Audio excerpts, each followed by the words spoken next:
Jumpa kembali di channel Oma Solusi Indonesia dengan membawakan satu topik baru dengan judul Serba-serbi Hadapi Kolektor episode yang ke-10.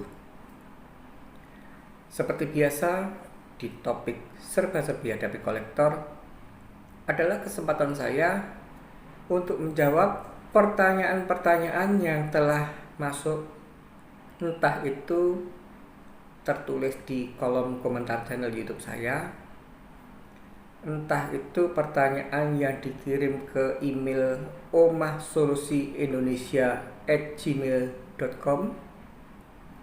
Omah Solusi Indonesianya kecil semua tanpa spasi @gmail.com, ataupun pertanyaan yang dikirim melalui WA di nomor 0851 00517473. Dan di episode Serba-serbi Hadapi Kolektor yang ke-10 ini, saya seperti biasa akan menjawab adanya 3 pertanyaan. Saya akan mulai masuk untuk pertanyaan yang pertama dan dikirim oleh seorang bapak. Inti pertanyaannya, bapak ini bercerita bahwa ini adalah bulan kedua bapak ini tidak melakukan pembayaran tagihan kartu kredit yang telah ada. Dan bapak ini didatangi seorang debt collector. Dan herannya, pada saat debt collector ini menemui bapak ini, si debt collector menawarkan pinjaman sejumlah dana yang tujuannya adalah untuk dibayarkan minimum paymentnya. Bapak ini bingung. Bapak ini mempertanyakan pada saya, kenapa debt collector ini berani meminjami dana, atau kalau kita istilahkan menalangi dana untuk membayar minimum pay kartu kredit yang saat ini terjadi tunggakan. Motifnya apa? Modusnya apa? Itu yang dipertanyakan oleh bapak ini. Baik, saya akan mulai menjawab. Dan saya berasaskan sebuah positive thinking. Tapi saya akan memberikan analisa dari 2 segi sudut. Yang satu positif, yang satunya analisa yang negatif. Saya akan mulai dulu menjawab pertanyaan ini dari sisi pandang positif. Kalau saya mendengarkan atau membaca cerita dari bapak bahwa debt collector ini berani untuk meminjami dana, menalangi pembayaran untuk minimum paymentnya, ini artinya bapak ini bercerita dengan saya kurang lengkap. Saya yang pertama kali harus mengetahui dulu tentang tagihan yang saat ini terjadi. Bapak hanya berkata bahwa tagihan itu jatuh tempo, tagihan billing, cycle billing yang kedua ini jatuh tempo tanggal 12 Agustus. Dan Anda hanya menceritakan nilai tagihannya adalah 4,1. Saya tidak Anda berikan informasi tentang berapa limit yang ada di kartu kredit itu. Jadi analisa saya, dikarenakan mungkin, saya katakan mungkin ya Pak ya, pengetahuan Anda tentang sebagai pengguna kartu kredit itu sangat minim. Jadi Anda tidak paham, yang ada hanyalah Anda panik, atau bahkan kalau saya istilahkan nekat. Jadi intinya, saya ada tagihan 4,1 dan saya tidak punya uang. Saya tidak tahu bulan yang lalu tuh tagihannya berapa. Intinya Anda langsung stop bayar. Analisa saya jika mana debt call ini berani memberikan dana talang, itu pasti dia sudah memperhitungkan. Ada kemungkinan besar limit yang diberikan pada bank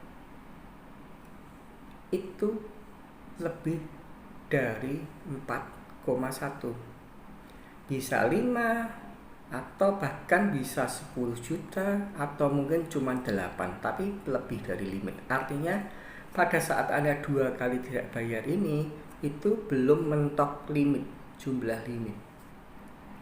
Jadi yang terjadi omong kosong 4,1 ini. Kalau biasanya setelah adanya pandemi virus corona, itu ada kebijakan minimum pay-nya adalah 5%. Omong kosong karena ini Anda menceritakan ini bulan kedua, artinya ada denda keterlambatan, late charge payment. Mungkin ada denda interest pasti. Omong kosong 4,1 itu sebenarnya pemakaian Anda mungkin bulan yang lalu mungkin sekitar 3,5 atau 3,8, sehingga setelah Anda tidak melakukan pembayaran, ada denda keterlambatan, ada bunga, jadi 4,1. Jika mana limit yang diberikan pada bank itu omong kosong 8 juta, itu artinya sebenarnya Anda ini, akibat dari Anda tidak tahu ini, Anda mempunyai 2 perkara baru. Yang pertama, Anda mengalami penilaian tentang slip sudah lagi bukan kolektibilitas 1, sudah bukan lancar, tapi bisa jadi masuk ke kolektibilitas 2. Yang kedua, jika mana benar analisa saya bahwa ternyata limitnya adalah mungkin 8 juta atau mungkin bahkan 10 juta, itu sebenarnya yang terjadi adalah ketika saat ini Anda tidak punya dana, jika Anda mengetahui tentang limitnya masih, itu Anda bisa mencoba melakukan sebuah spekulasi satu cycle spekulasi, dalam arti omong kosong tadi limitnya 10 juta dan tagihannya ada 4,1. Itu sebenarnya Anda harus mengerti adanya fasilitas dari kartu kredit ini yang namanya tarik tunai melalui ATM, entah itu ATM dari bank penerbit kartunya ataupun dari bank lainnya. Ataupun jika Anda melakukan yang pertama, tarik tunai melalui ATM, itu biayanya mahal, Anda bisa melakukan untuk sementara waktu adalah gesek tunai atau tarik tunai melalui merchant. Artinya sudah saya ungkapkan di video-video yang lalu, silahkan Anda membeli surat kabar, carikan ke bagian iklan kecil, biasanya di kolom pembiayaan. Di setiap kota pasti ada jasa tarik tunai atau gesek tunai. Jadi jasa tarik tunai atau gesek tunai itu istilahnya begini, Pak. Kartu kredit kan harusnya untuk belanja. Akan tetapi ini Bapak kalau belanja kan dapatnya barang. Belanja handphone, bayar kartu kredit, dapatnya handphone.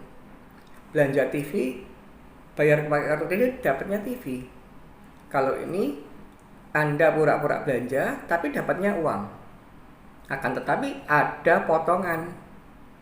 Jadi tarik tunai omong kosong 1 juta, Anda akan dipotong biasanya 2,5%.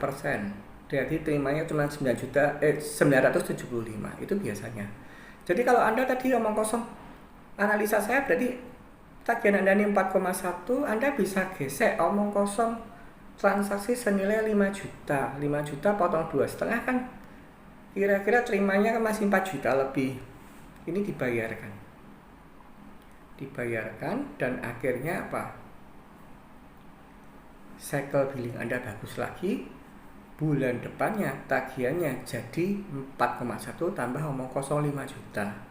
Paling tidak Anda bisa mempunyai waktu 1 bulan untuk berusaha mencari way out atau jalan yang terbaik.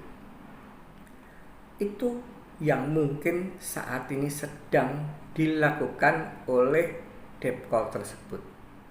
Jadi akibat dari Bapak telah tidak bayar ke cycle billing yang kedua atau bulan kedua, itu biasanya kartu Anda sedang diblokir secara sementara.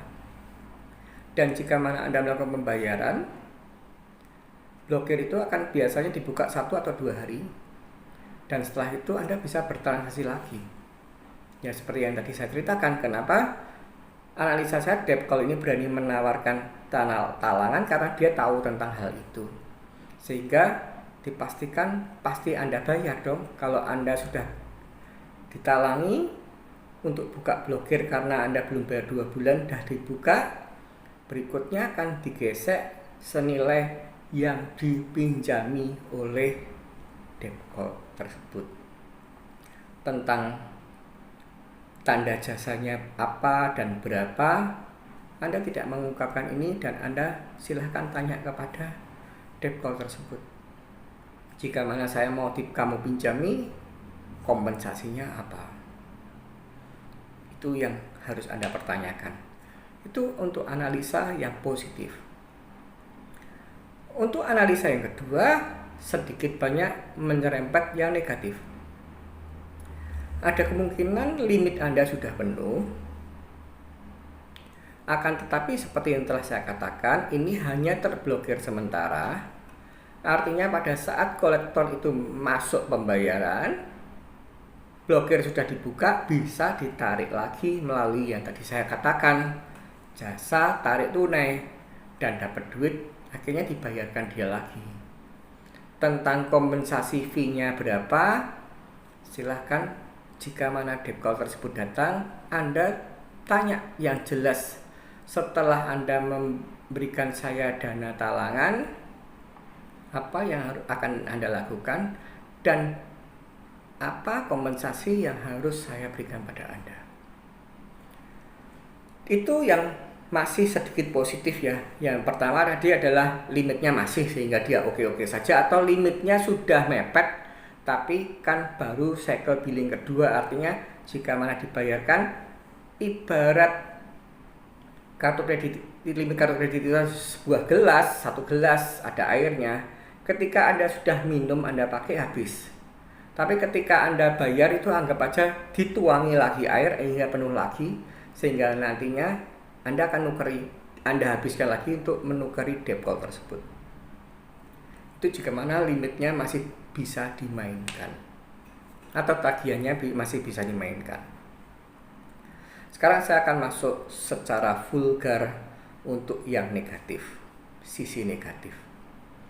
Ada kemungkinan kedua adalah debt call ini pada saat bertemu dengan Anda telah memetakan nyali Anda ciut dan Anda masih mempunyai aset, sehingga telah saya ungkapkan di video-video saya yang lalu bahwa debt call ataupun kolektor debt call itu yang pertama pasti dari bank penerbit kartu adalah ataupun dari pihak ketiga pasti adalah terima gaji. Setelah habis terima gaji akan ada yang namanya bonus atau insentif. Ini artinya ketika debt call atau debt call ini bekerja menagih dan akibat dari ditagih ini debiturnya membayar, entah itu minimum pay, entah itu full payment, dia dapat sebuah bonus atau insentif. Itulah cara kerja debt call. Walaupun tidak membayar full payment, berapa yang dibayarkan akan ada sebuah aturan main, dia dapat bonus. Nah, di sini ada kemungkinan karena debt call ini sudah memeta Anda bahwa nyalinya ciut dan dia sudah dipastikan bisa menguasai Anda jika mana Anda macam-macam, dia berani meminjami dana. Akan tetapi balik lagi, Anda harus bertanya, saya kalau mau pinjemi, itu mau pinjemi berapa hari? Terus nanti saya ngembalikannya nilainya berapa? yang mau pinjem itu atau harus ada kompensasi bunga atau apa. Tanyakan juga pada debt call tersebut. Jika mana prediksi saya meleset gimana? Omong kosong saya menjanjikan minggu depan saya punya uang, tapi kenyataannya minggu depan apa yang saya prediksi untuk itu laku tidak laku gimana? Itu Anda tanyakan. Karena maaf kata ini kita sudah masuk ke negatif. Sesuatu yang diberikan pinjaman, apalagi posisinya adalah oposisi, debitur sama kolektor itu oposisi, tidak akan pernah menjadi tim, tapi oposisi. Berani meminjamkan itu pasti, mohon maaf, ada udang di balik rempeyek atau ada pamrih tertentu. Paling tidak saya katakan, silahkan Anda lihat di cara hadapi debt call. Silahkan Anda lihat tentang karakter debt call, macam atau karakter debt call. Dan yang Anda temui ini atau yang Anda saat ini sedang berkomunikasi adalah masuk debt call karakter 2. Debt call yang mencari empati dari debitur. Dan satu saja pesan saya. Ketika Anda sudah tanya dengan debt call dan ketika dia melakukan sebuah persyaratan dan jika mana Anda diarahkan di dalam sebuah barang bukti itu tanda terima pinjaman atau mungkin perjanjian pinjaman, berhati-hatilah dan siaga satulah. Karena seluruh hukum hutang adalah berasas di Kitab Undang-Undang Perdata. Akan tetapi jika mana Anda tidak teliti, jika mana Anda geroboh, jika Anda tidak mengetahui tentang hukum KUHP, bisa jadi pada saat proses menalangi pinjaman untuk bayar minimum pay yang ditawarkan pada Anda diarahkan atau dijerat ke sebuah barang bukti menuju ke kasus pidana. Entah itu Anda diarahkan untuk nantinya jika Anda tidak bayar masuknya adalah penggelapan. Entah itu Anda diarahkan jika tidak bayar masuknya penipuan. Sehingga Anda akan semakin runyam.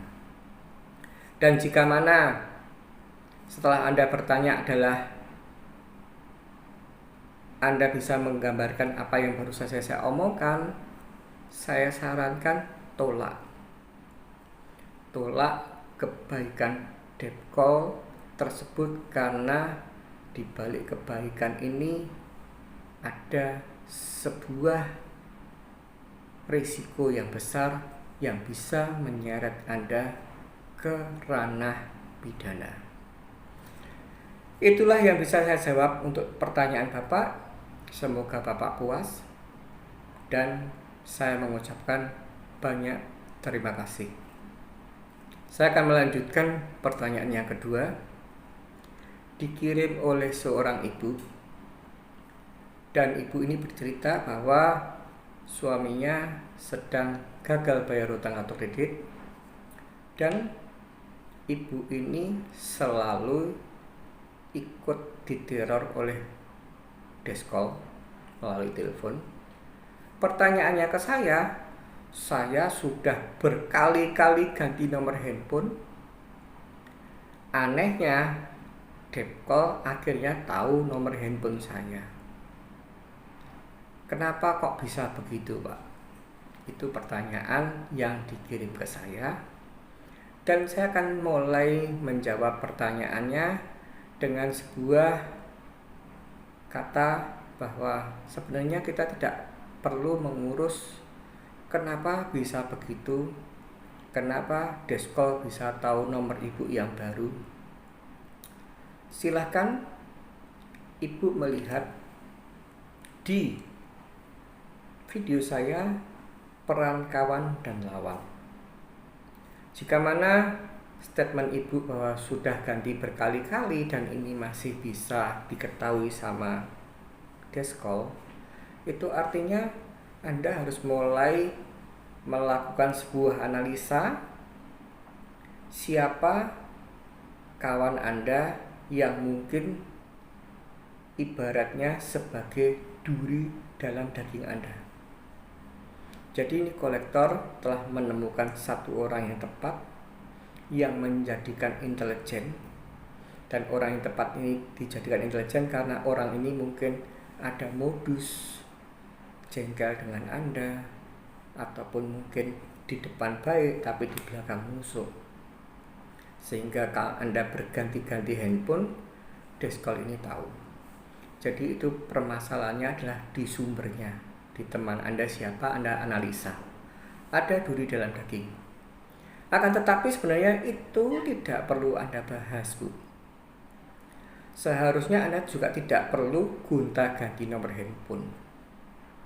Sudah saya jelaskan di video-video saya yang lalu, selama ibu bukan pemegang kartu kreditnya atau pemilik hutangnya, yang sebenarnya terjadi dan benar adalah jika mana ibu ikut diteror, apalagi ibu bukan keluarga serumah yang dapat dihubungi, yang tercantum di sistem ketika suami Anda melakukan pengajuan kartu kredit, itu Anda punya hak 100% untuk protes ke bank penerbit kartu dengan cara mengirim somasi.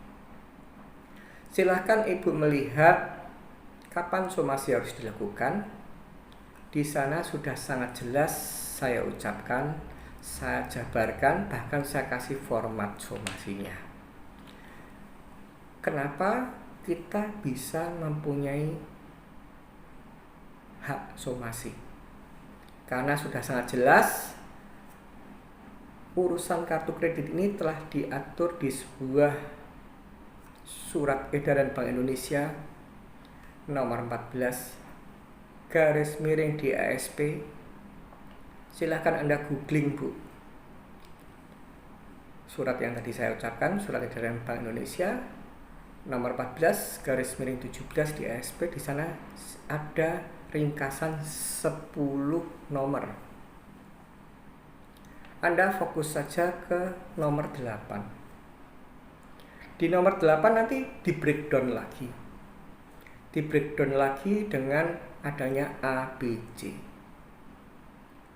Anda fokus di huruf C. Di sana kalau nggak salah ada di breakdown lagi menjadi 1, 2, 3, 4, 5 sampai 6 atau 7 saya lupa, tapi ada di sana.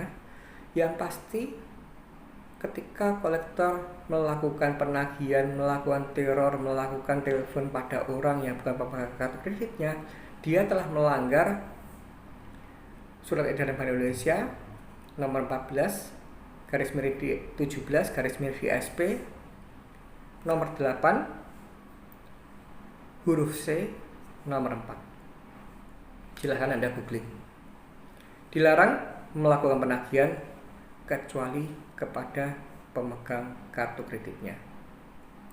Anda lihat di kapan somasi harus dilakukan, Anda lakukan itu, Anda CC-kan ke OJK, dan niscaya itu akan berhenti. Penerbit bank penerbit kartu akan memperingatkan kolektornya untuk tidak melakukan pelanggaran hal tersebut. Jadi jika Anda melakukan itu, rasanya Anda tidak perlu gonta-ganti nomor, karena memang Anda bukanlah pemilik hutang. Itu yang bisa saya jelaskan tentang Anda mau melakukan atau tidak, semua keputusan di tangan Anda. Saya ucapkan terima kasih atas pertanyaannya dan semoga Ibu puas dengan jawaban saya. Dan saya akan melanjutkan pertanyaan yang ketiga. Pertanyaan yang ketiga ini dikirim juga oleh seorang ibu. Ibu ini telah gagal bayar hutang kartu kredit dan saat ini sedang depresi, sedang stres, akibat dari selalu dimaki-maki, selalu dihina, dibentak-bentak oleh Desko. Dan pertanyaannya ke saya, memang saya belum bayar, Pak. Akan tetapi cara penagihan dari Deskol ini sudah melampaui batas-batas kemanusiaan, sudah tidak bermoral, sehingga membuat saya sangat-sangat menderita. Apa yang bisa saya lakukan atas cara penagihan Deskol yang boleh dikatakan telah sangat biadab? Baik Ibu, saya akan mencoba jawab dan semoga Ibu bisa segera menyembuhkan kesedihan, keterpurukan, depresi Anda. Sebenarnya ini tidak jauh, pertanyaan Anda tidak jauh dengan pertanyaan yang sebelumnya, yang seorang ibu akibat suaminya gagal bayar, tapi ibu ini yang dikejar. Tapi kalau bedanya dengan ibu adalah pemegang kartu kreditnya langsung atau pemilik hutangnya. Jadi begini Bu, walaupun Anda sedang gagal bayar, ini semua telah diatur. Balik lagi ke yang telah saya ucapkan. Tata cara penagihan kolektor itu sudah diatur oleh Bank Indonesia di surat edaran yang telah saya sebut tadi. Surat edaran Bank Indonesia nomor 14/17 DASP. Anda juga hanya cukup melototi atau fokus di nomor 8 dari ringkasan surat tersebut. Kalau kasus ibu ini, Anda harus mempelajari nomor 8 dan di sana dipecah lagi atau didetailkan ada ABC atau ABC tok, hanya ABC saja seingat saya. Tapi poinnya C ini dijabarkan lagi. Ada 1, 2, 3, 4, 5, 6 kalau nggak salah itu. Tapi Anda fokus saja di yang pertama. Jadi sebenarnya sudah diatur. Saya ulangi lagi, surat edaran Bank Indonesia nomor 14/17. Anda silahkan googling di ASP. Anda fokus di nomor 8. Anda fokus di huruf C, itu sudah diatur. Nomor 1 itu kalau nggak salah bahwa penagih khususnya Depkol jika datang itu wajib menggunakan identitas yang ada bank penerbit kartunya disapa. Bahkan harus dilengkapi dengan foto. Artinya foto yang nagih yang datang ke ibu dan fotonya itu sama. Itu yang pertama kalau nggak salah. Yang kedua ini isinya, poin kedua yang di huruf C ini adalah penagihan dilarang melakukan sebuah ancaman atau yang bersifat mempermalukan pemegang kartu kreditnya. Silahkan Anda googling. Itu kalau nggak salah itu, karena saya masih ingatnya poin 1, 2, dan yang ketiga itu adalah penagihan dilarang melakukan tekanan baik secara fisik maupun verbal. Jadi kalau ibu dibentak-bentak, tadi kan nomor 2 ancaman, menggunakan ancaman atau bersifat mempermalukan pemegang kartu kredit yang bersangkutan, itu yang nomor 2. Yang nomor 3 adalah penagihan dilarang dilakukan menggunakan tekanan entah itu fisik ataupun verbal. Nomor 4 tidak bisa Anda gunakan karena itu tadi yang telah saya jelaskan untuk ibu yang tadi, karena Anda kebetulan adalah pemegang kartu kreditnya. Jadi kalau orang itu menelpon Anda, menagih Anda itu sah. Dilarang melakukan penagihan kecuali pada pemegang kartu kreditnya. Dan saat ini Anda adalah pemegang kartu kreditnya, artinya kolektor tidak melanggar nomor C4. Nomor 5 kalau nggak salah adalah jika mana penagihan menggunakan sarana komunikasi dilarang dilakukan berkali-kali dan bersifat menjadikan itu sangat mengganggu. Nomor 6 kalau nggak salah tentang jam penagihan. Hanya boleh menagih jam 8 sampai jam 8 malam, dan itu pun nagihnya hanya boleh di alamat billing penagihan ataupun tempat domisili pemegang kartu kredit. Dan berikutnya jika mana itu mau mengadakan sebuah rujukan atau negosiasi, itu baru diperbolehkan, baik itu jamnya di luar dari jam 8 pagi sampai jam 8 malam, minggu atau hari besar, libur nasional tidak boleh, tapi itu bisa dikondisikan, bisa dinegosiasikan jika mana itu kehendak Anda. Jadi misalkan penagihannya alamat Anda adalah omong kosong, jalan A, tapi Anda setelah berkomunikasi, oh jangan nagih di sini, kita nanti ketemu di jalan B, itu bisa. Oh misalkan saat ini Depkol datang jam 9, Anda mengatakan oh jangan jam 9, saya pulang kerja jam setengah 10 malam, itu bisa. Atau oh jangan jam 8 pagi, saya sudah berangkat kerja, kalau datang jam 7, itu bisa. Itu tergantung dari negosiasi Anda. Itulah yang telah diatur di Surat Edaran Bank Indonesia nomor 14/DASP.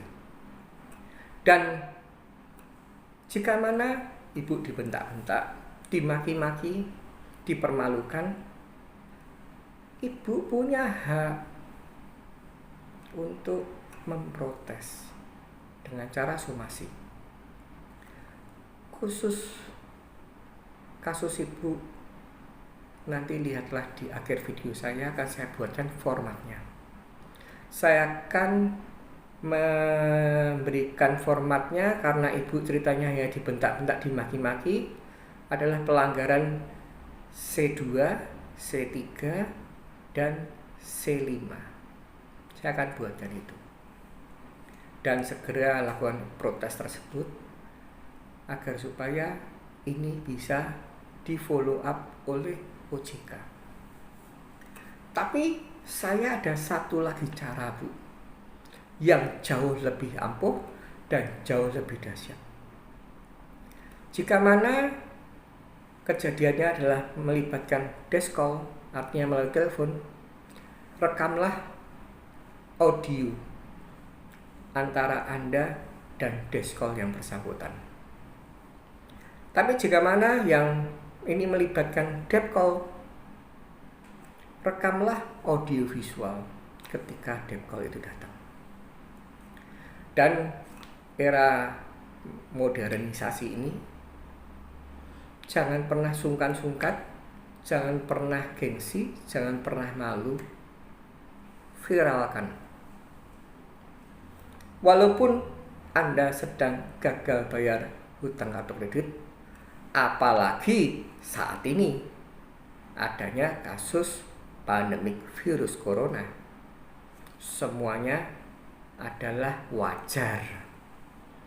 Boro-boro Ibu, ndak perorangan, ndak perusahaan, ndak negara, semuanya porak-poranda akibat pandemik virus corona.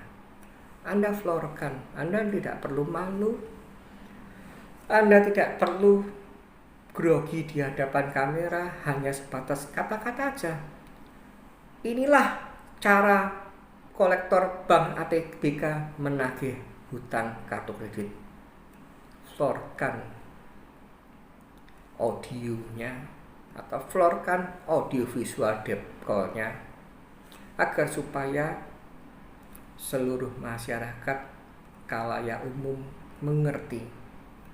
Itulah cara kolektor melakukan penagihan yang biadab, yang tidak manusiawi, dan telah melanggar Surat Edaran Bank Indonesia nomor 14/17 DASP. Itulah jawaban dari saya, Bu. Jangan Anda masukkan ke hati. Jika mana Anda tidak mau melakukan yang baru saja saya katakan, silahkan Anda melihat di cara hadapi Descol level 3. Tata hati Anda agar supaya cacat cowat Descol tidak mempan dan tidak membuat hati Anda luka. Semoga Anda berkenan atas jawaban saya dan saya ucapkan banyak terima kasih. Itulah 3 pertanyaan yang telah saya jawab di topik serba-serbi hadapi kolektor episode yang ke-10. Dan saya senantiasa menanti pertanyaan dari Anda dan sekalian yang mungkin sedang berperkara di gagal bayar hutang atau kredit. Bisa Anda tulis di kolom komentar channel YouTube saya. Bisa Anda kirim ke email omasolusiindonesia@gmail.com. Saya ulang lagi, Omasolusi Indonesianya kecil semua tanpa spasi @gmail.com. Ataupun Anda bisa WA di nomor handphone 0851 00517473. Dan semua pertanyaan yang relevan pasti akan saya usahakan untuk saya jawab. Semoga Anda bisa mendapatkan pencerahan dari channel yang saya buat. Jangan menyerah, tetap semangat, dan ingat, badai pasti berlalu.